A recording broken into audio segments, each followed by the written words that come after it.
Good evening, and again, welcome to this very special gathering. I'm Judy Brooks, and I've been teaching 4th grade at Brookstone for the past 6 years. One of my favorite poets, Maya Angelou, said, "You may encounter many defeats, but you must not be defeated."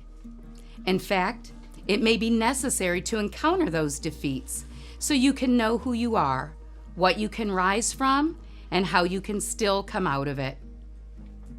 Early on, during my time at Brookstone, I quickly recognized that my students, quite frankly, had no idea who they were. They had no idea the value that they could add to the classroom, the community, and one day the world. They had no idea who they were in Christ, let alone what it meant to be image bearers of Christ. I also understood that the adults placed in their lives, and that's all of us, have the ability to help shape their minds and spirits and to help students realize who they are. Each year, I hope to inspire and encourage my students to realize just how special they are.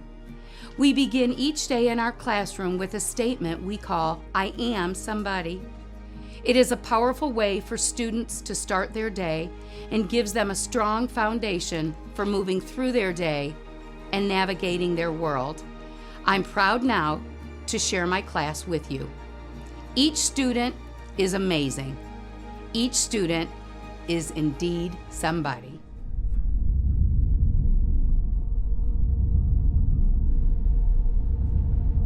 I am somebody. I was somebody when I came in, and I will be a better somebody when I leave. When I fall, I will pick myself up and dust it off. I am strong, I am powerful, I deserve the education I received here, because I have things to do, statistics to crush, and God to glorify, and places to go.